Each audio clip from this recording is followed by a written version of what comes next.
All welcome back to my channel. ఈరోజు video ఏంటంటే సింపుల్గా అండ్ టేస్టీగా మష్రూమ్ బిర్యానీ ఎలా ప్రిపేర్ చేసుకోవాలో వీడియోలో చూపించానండి. వీడియో స్కిప్ చేయకుండా చూడండి అండ్ వీడియో నచ్చితే లైక్ కూడా చేయండి. ఈ మష్రూమ్ బిర్యానీ ప్రిపేర్ చేసుకోవడం చాలా సింపుల్ అండి. దీనికోసం ముందుగా ఇక్కడ నేను ఒక 2 గ్లాసెస్ బాస్మతి రైస్ తీసుకున్నానండి. వాటిని నీట్గా వాష్ చేసుకొని ఒక హాఫ్ అన్ అవర్ పాటు సోక్ చేసుకోవాలి అండి. అలానే ఇక్కడ 200 గ్రామ్స్ దాకా మష్రూమ్స్ తీసుకున్నానండి. బటన్ మష్రూమ్స్ ఉంటాయి కదా మార్కెట్లో, అవి తీసుకొని నీట్గా వాష్ చేసుకున్నాను. అలానే ఆనియన్స్, టమాటో, పచ్చిమిర్చి అవి కూడా కట్ చేసి పెట్టుకున్నాను. ఇప్పుడు మందంగా ఉండే ఒక గిన్నె పెట్టుకొని అందులో ఆయిల్ యాడ్ చేసుకోవాలండి. అందులోనే కొన్ని మసాలా దినుసులు యాడ్ చేసుకోవాలి.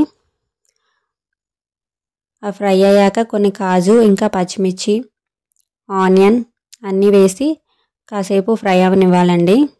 ఆనియన్స్ బాగా వేగాక అందులో అల్లం వెల్లుల్లి పేస్ట్ యాడ్ చేసుకోవాలి. అలానే ఉడికించి పెట్టుకున్న గ్రీన్ పీస్ యాడ్ చేసుకున్నానండి. ఇవన్నీ బాగా వేగాక అందులో టమాటో ముక్కలను వేసుకున్నాను. టమాటో కూడా బాగా ఫ్రై అయ్యాక కాసేపు మూత పెట్టి ఫ్రై చేయించుకోవాలండి టమాటాని. అన్నీ బాగా ఫ్రై అయ్యాక ఇప్పుడు అందులో కట్ చేసి పెట్టుకున్న మష్రూమ్స్ని యాడ్ చేసుకోవాలి.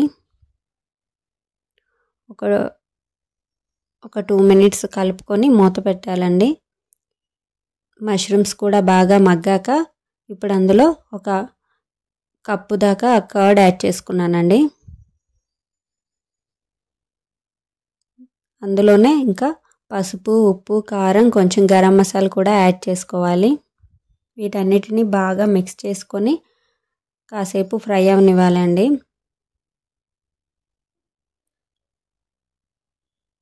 అన్నీ బాగా ఫ్రై అయ్యాక ఇప్పుడు అందులో కొత్తిమీర, కొంచెం పుదీనా కూడా యాడ్ చేసుకోవాలండి. యాడ్ చేసుకొని ఓసారి కలుపుకోవాలి.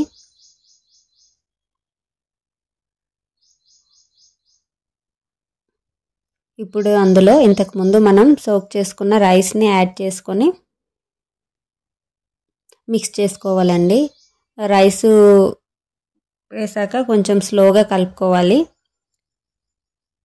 ఇది కొంచెం ఫ్రై అయ్యాక ఇప్పుడు మనం ఒక గ్లాస్ బాస్మతి రైస్కి 1.5 గ్లాస్ వాటర్ యాడ్ చేసుకోవాలండి. ఇక్కడ నేను 2 గ్లాసెస్ రైస్ తీసుకున్నాను కనుక 3 గ్లాసెస్ వాటర్ యాడ్ చేసుకుంటున్నా.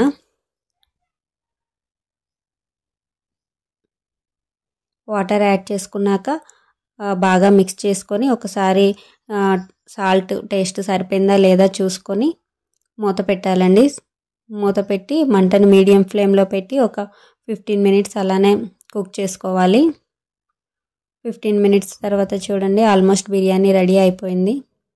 ఇంకా స్టవ్ ఆఫ్ చేసుకోవాలి అండి. అంతే అండి, tasty and simple mushroom biryani ready. Video నచ్చితే లైక్ చేయండి. Please like, share and subscribe my channel. Thanks for watching. Please subscribe my channel, share and like.